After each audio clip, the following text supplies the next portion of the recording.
Hello everyone, welcome to my first episode in cybersecurity and digital forensics. In this tutorial, I'm going to be talking about cybersecurity and digital forensics. So, first of all, what is cybersecurity?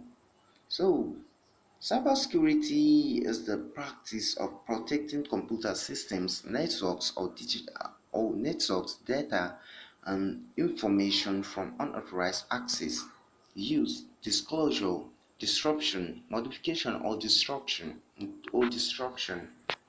It involves measures and practice designed to ensure that confidentiality, integrity, and availability of digital assets and to mitigate potential risks and threats in the cyber domain. So, some key concepts and components of cybersecurity include confidentiality, which is aimed to prevent unauthorized access to sensitive data or information. It involves the use of encryption, access controls, and secure communication channels to ensure that only authorized individuals or entities can access protected resources. So, the next we have integrity. Integrity ensures that data and systems remain safe. It involves measures such as data backups, checksums, digital signatures, and secure coding practice to protect against unauthorized access or modification or corruption of data. So, and the next thing we have after integrity was availability. Availability ensures that systems, networks, and services are accessible and usable when needed. It involves implementing redundancy, recovery plans, and network resilience measures to mitigate the impact of disruption, such as hardware failure, network outage, or cyber attacks. So the next thing we have is authentication and authorization. So authentication verifies the identity of user, devices, or entities seeking access to system or resources. This can involve passwords, multi-factor authentication, which is MFA, biometric or other authentication mechanisms. Authorization determines what actions or resources a user or entity is allowed to access based on their authenticated identity and assigned privilege. And the next thing we have is vulnerability management. So, vulnerability management involves identifying, assessing, and mitigating vulnerability in software, system, and networks. This involves applying security patches, conducting regular security updates, and performing vulnerability scanning and potential testing to identify and address potential weakness in the system, networks, or devices. So the next thing we have is intrusion detection and prevention. Intrusion detection and prevention system, which is IDPS, monitors network traffic, logs, and system activities to detect and prevent unauthorized access, malicious activities, or suspicious behavior. They can use signature-based detection, anomaly detection, or behavioral analysis techniques to identify potential threats and take appropriate action to block or mitigate them. So the next thing we have is security awareness and training. Promoting security awareness and providing training to individuals within an organization is essential. Educating the users about best practice, common threats, phishing, social engineering, and safe browsing habits can help reduce human error and provide overall cyber security. And the next thing we have is incident response forensics. So, incident response involves having a plan in place to respond to security incidents promptly. It includes steps such as containment, eradication, recovery, and post-incident analysis. Digital forensics plays a crucial role in investigating and analyzing security incidents to identify and the root cause, gather evidence, and support legal actions if needed or if necessary. So, the next thing we have is security policies and compliance. Establishing security policies and procedures is important for defining rules, guidelines, and standards for secure operation. Compliance with legal, regulatory, and industry-specific requirements ensure that organizations adhere to necessary secure control and safeguards. So, what I want you guys to know about cybersecurity and what makes you be up to date.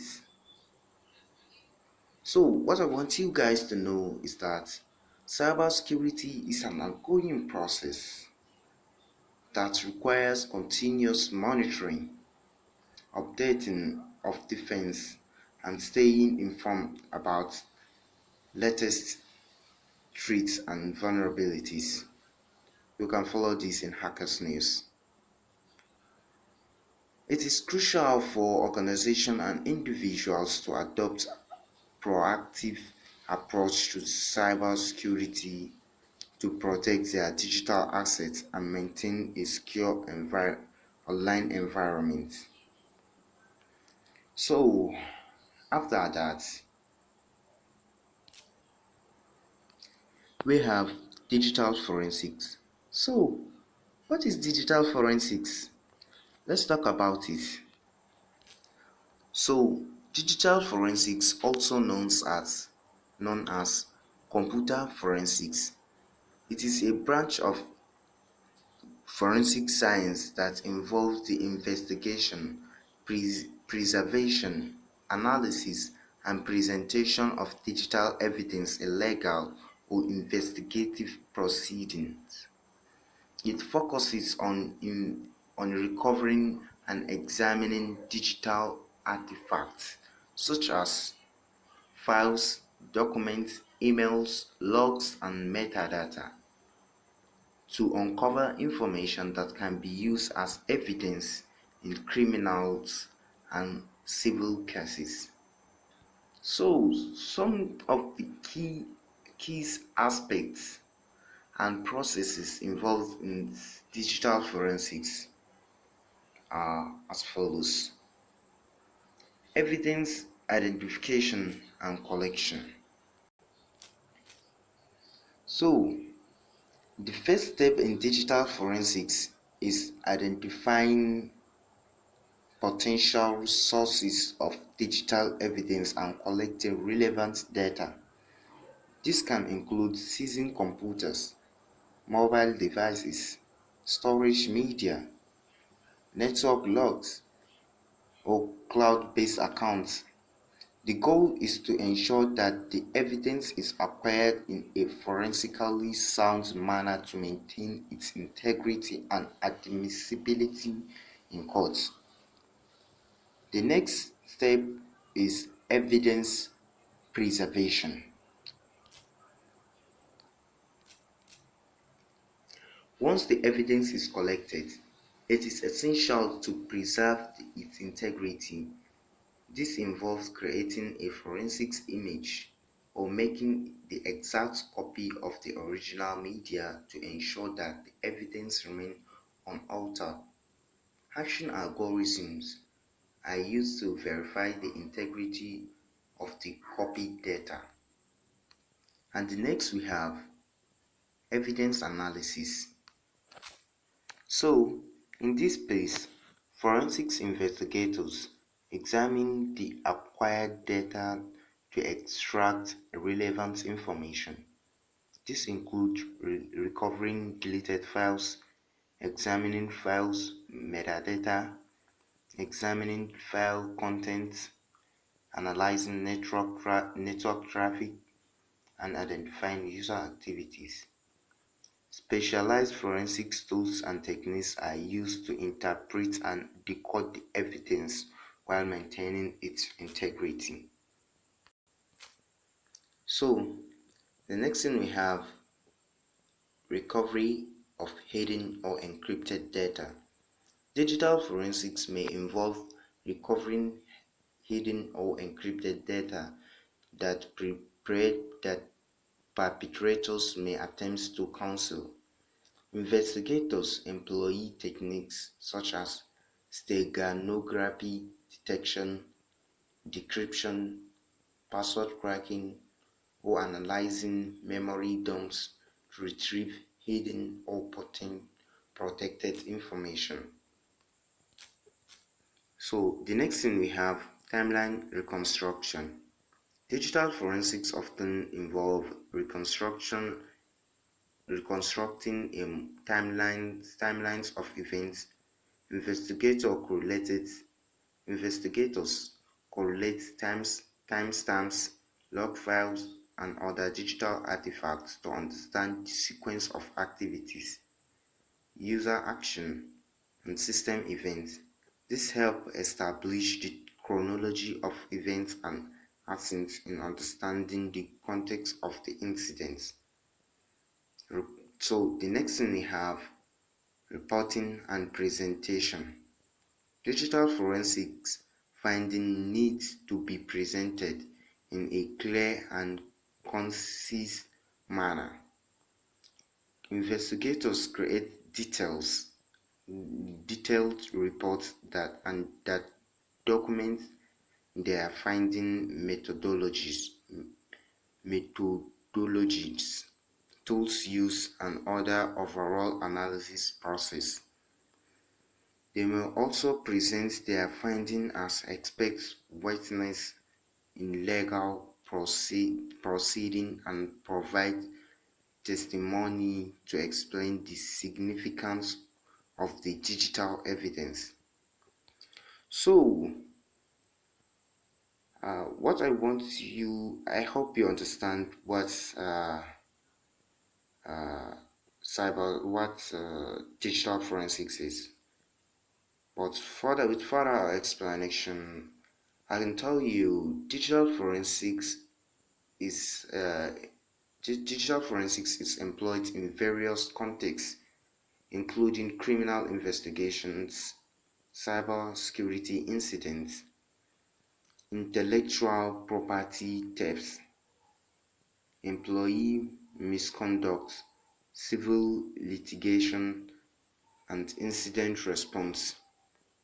It requires specialized knowledge, skills, and tools to effectively identify, collect, analyze, and prevent digital evidence while maintaining the chain of custody and adhering to legal and ethical guidelines.